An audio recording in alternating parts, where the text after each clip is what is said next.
Jo, čaute, moje meno je SD Rapper, dneska vás vítam pri ďalšom videu a dneska si ukážeme, ako vieme použiť iPhone na to, aby sme z neho spravili nový iPhone. Toto bude v podstate diel 1.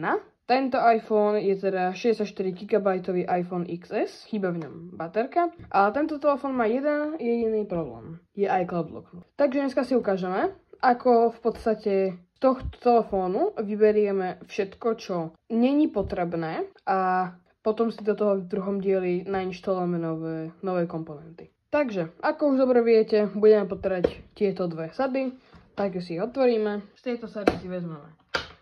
Budeme určite pozerať. No tak dobre, budeme si otvoriť ten telefón a poďme sa teda pozrieť, aké tu máme šroby. Máme tu teda normálny krížový šrobik, na ktorý postačí buď 4 nuly, alebo ja používam, že 3 nuly. Takže tu budeme potrebovať 11 vec. Potom budeme určite potrebovať ten ako keby Y06, pretože tiež šrobik stojí, keď to na displeji alebo tak niekde. A to je v podstate aj všetko. Vezmeme si takúto vec na v podstate odpájanie konektorov a oddelíme si najprv displej. Takže 1, 2. Na tomto displeji sú 3 konektory, čiže musíme dole všetky 3 konektory. Zase, keď vám to nejde, môžete to aj dať dole preč manuálne, ale neodporúčam.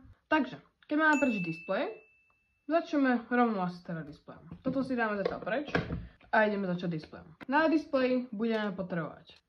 Z displeja v podstate nám ide iba o jednu jedinú vec.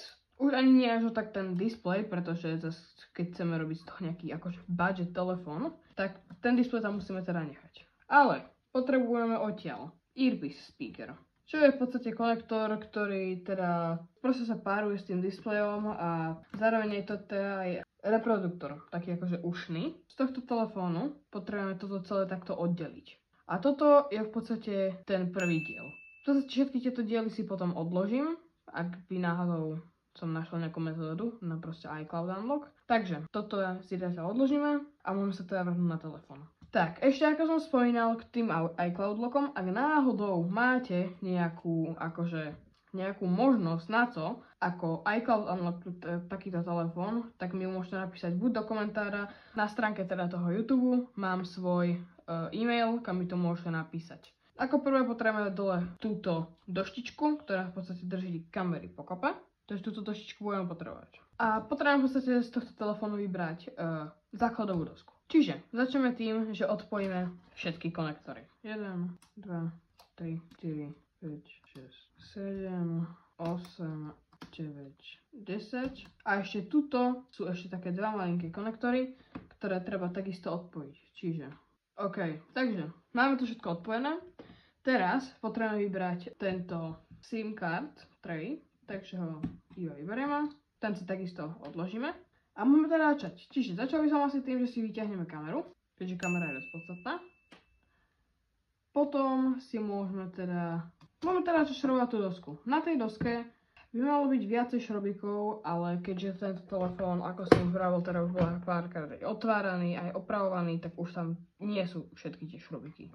Takže vezmete si tento podivný šrobováčik a vyšrobujete ním tento šrobík, zatná v podstate iba jeden tento a potom ešte obyčajným krížovým, ešte ja vyšrobujem túto jeden. A teraz v podstate motherboarda je voľná.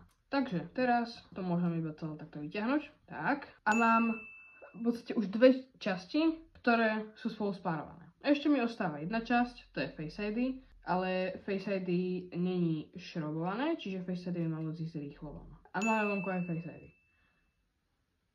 Dobre, takže toto je v podstate zvyšok nášho telefónu, ktorý nám ostal. Ostalo nám housing, display, kamera, SIM card tray, táto vec, ktorá drží kameru pokope a potom ešte nejaké šrobiky.